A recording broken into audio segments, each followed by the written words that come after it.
I want to tell you a story of the old days, when people were different from now. This story is mostly about Eskimo women, because it was women who made our clothes. Every Eskimo knows that proper clothes, clothes that will keep us warm even in our harsh winter weather, are just as important as food. A wife who can sew is a great treasure to an Eskimo family. Their very lives may depend on her skill with the needle.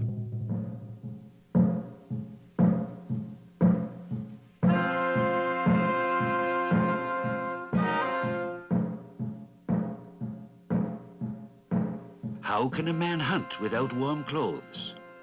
Even in spring, when a man hunts the seal, he must often stay for a long time on the sea ice. Wait in a wind so cold that it can freeze the blood. A sudden storm may catch him in the open air, away from shelter and the warmth of the oil lamps. Oh yes, an Eskimo must have warm clothing, and only an Eskimo woman knows the skill and secrets of sewing. Only she can sew a joint so neatly, so cunningly, that her stitches keep out the water. Do you marvel at this? But it is true. My mother knew this secret, and the boots that she made for my father were as important to him as a good harpoon.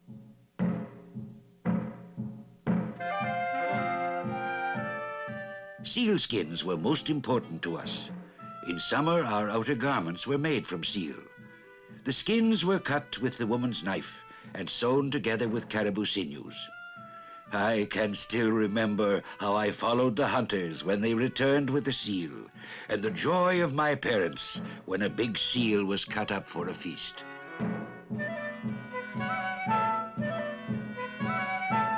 The skin was always carefully dried and then perhaps softened by chewing or rubbing with oil or fat.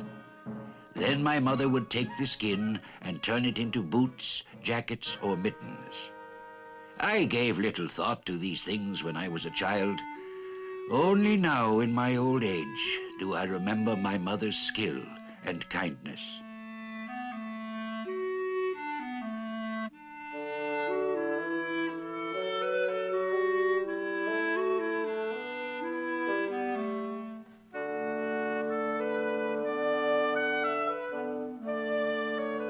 As I have said, the skin was first chewed and made soft. Then my mother rubbed the boots with oil. All this she did as I played nearby in the warm sun of a spring day. I remember putting on my new boots. Then I played in the pools of water made by the melting ice and snow. But no matter how much water I waded through, my boots always remained dry on the inside. As I told you, my mother made stitches of exceeding neatness, and she was a woman of great value to my father. We made sealskin thongs for tying and for other needs, and my parents taught me these secrets. The skins were split into narrow bands with a sharp knife. These narrow bands of skin were then soaked in water. Thus the skin was made ready for stretching and scraping. I was always pleased to help in these important matters.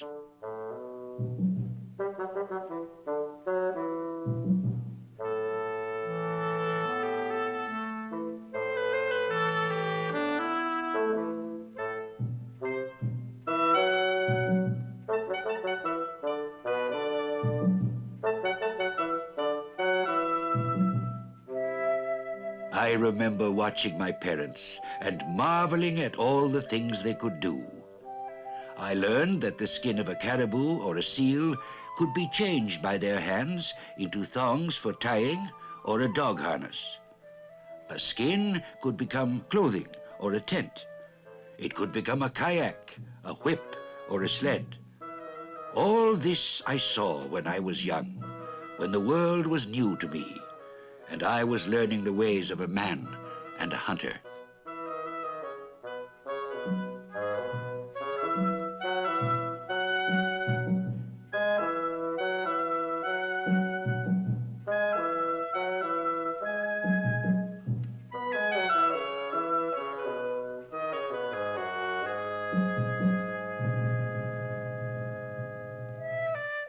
As I have said, this is a story about women and how they made all our clothes.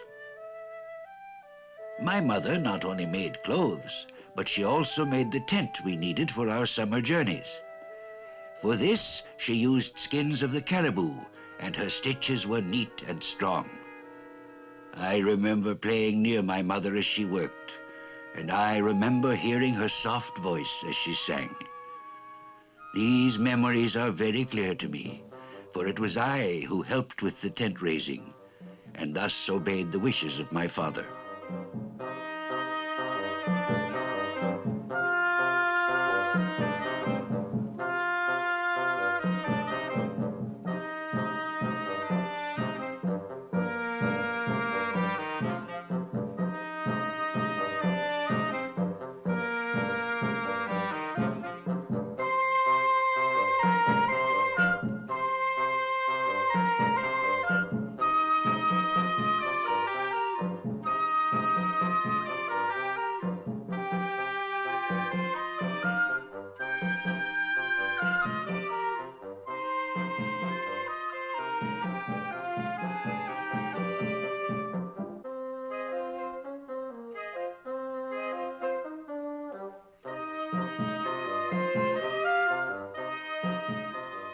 A tent is a fine, cheerful thing. A tent means summer, the spearing of fish, the hunting of animals. We cooked birds in a pot over a fire while our pack dogs lay yawning in the sun, sniffing the scent of food. Our tent was a summer home for us, a home to live in beside the water of lake or sea.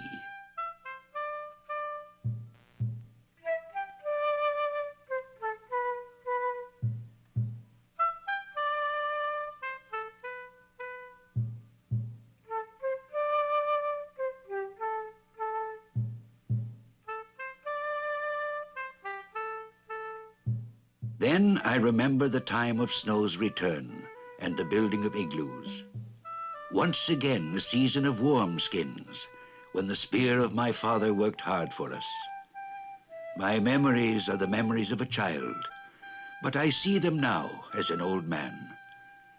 I am thankful for the memory of my parents and the cleverness of a woman's needle.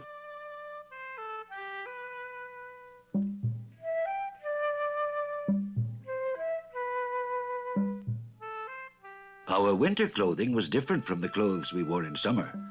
In summer, the outer garment is made from sealskin, but in winter, our jackets were made from caribou. Our boots were made from sealskin and were tied firmly around the leg by a string or thong. I remember the carefree life of a child, playing alone or with other children. To leave the igloo and play outside, even in the coldest weather, was made possible only by the clothes we wore, clothes carefully made by the skill of my mother.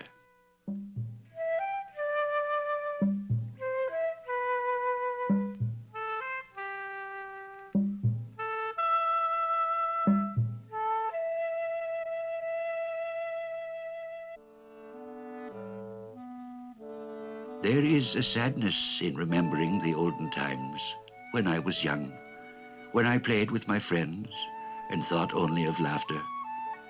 There is a sadness in remembering when I was young, when I knew the kindness of parents and gave no heed to the cold wind.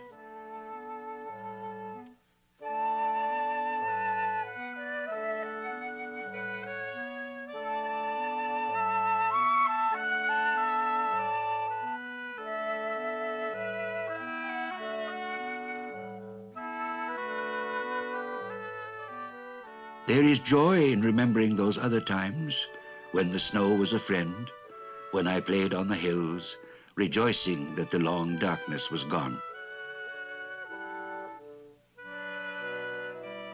There is joy in remembering the kindness of parents, when my father returned from the hunt, and we enjoyed a feast in the igloo by the warm light of a lamp.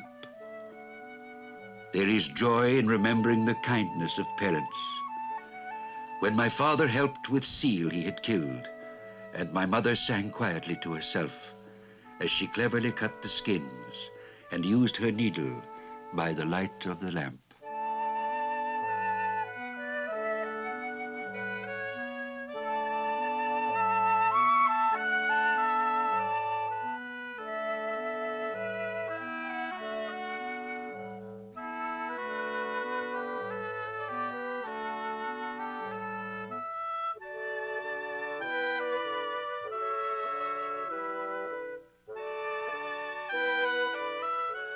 Thus sang my mother. I am but a small woman, and my breath blows a song as I toil willingly.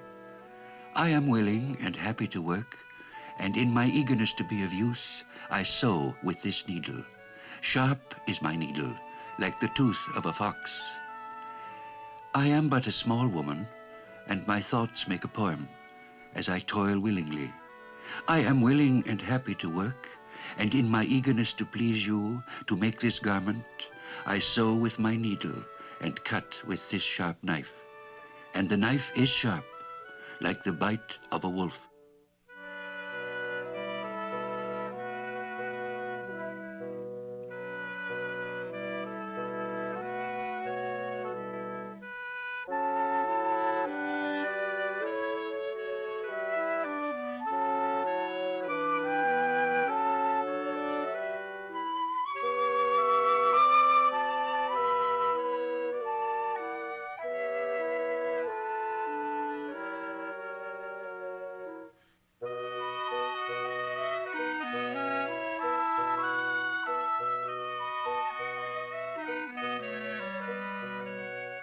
These mittens I have made for the hands of one who protects me.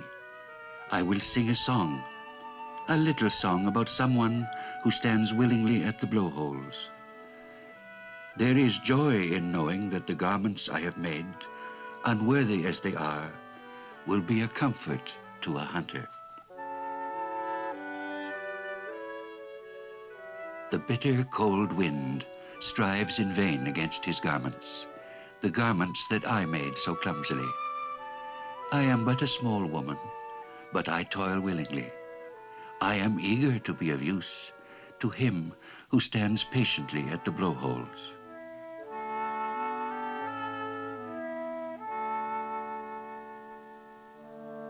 The song is over.